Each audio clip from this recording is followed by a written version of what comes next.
I'm Jessica Foreman. I'm a licensed couples therapist in Lafayette, Louisiana. And in my last video, I discussed ways that you can change your perspective if you happen to be in a relationship where you feel like you are doing more than your partner.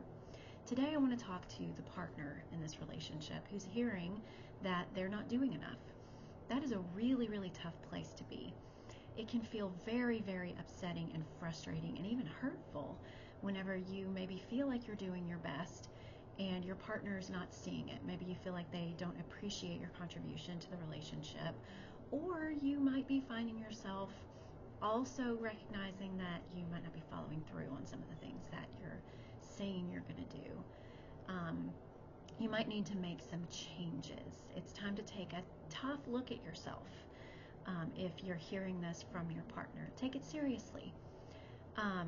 So two things I usually hear are happening in this situation.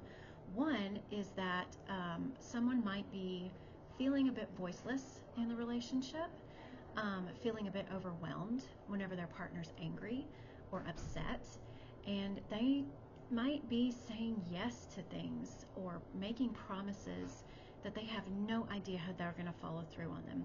But the tension of the moment gets resolved, and that's really what they are needing and what they're after.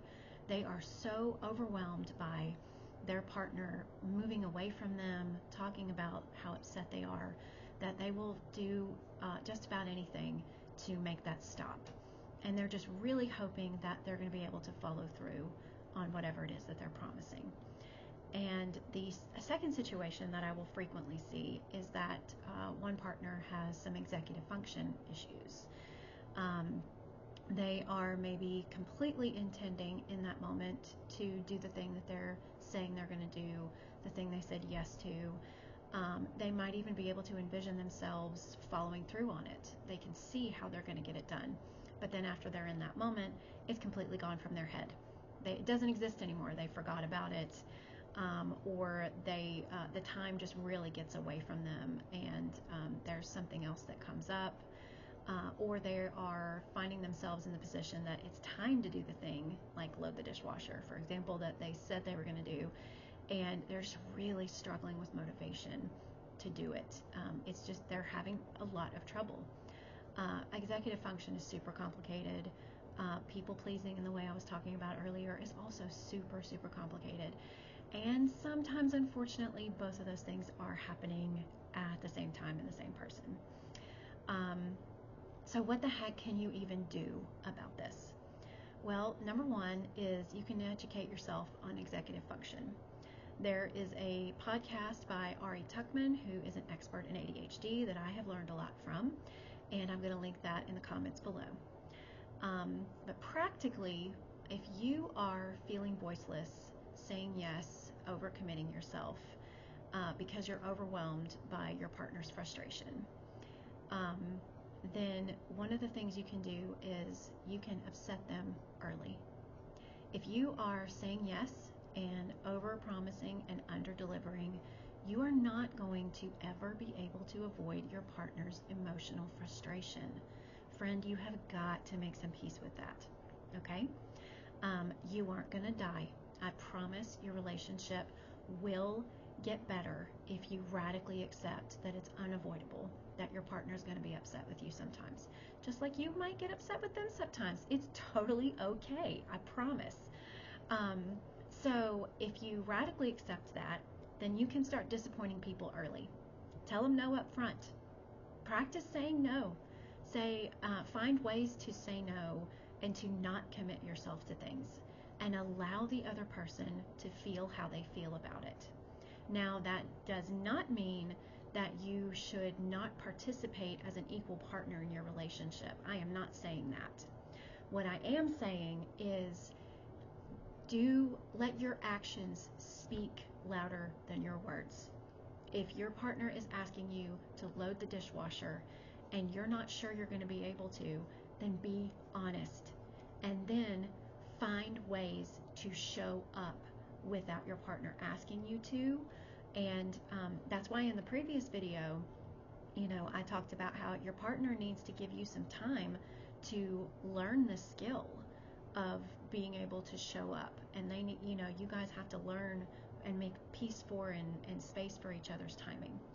So that's one thing. Upset people early, because they're going to be upset. And if you've lied to them or you've overpromised and underdelivered, you're also going to be dealing with broken trust, and the upset's going to be bigger later. So just upset them early. Nobody's going to die, I promise.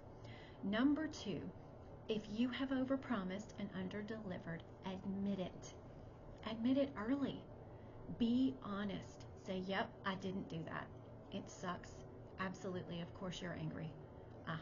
Yep, I didn't do it. Admit it. Don't try to squirm your way out of it. Just be honest. And then what you need to do is find ways to under-promise and over-deliver. That's a whole other video. That's why I'm pointing you to Ari Tuckman's work. That's also something that we can talk about.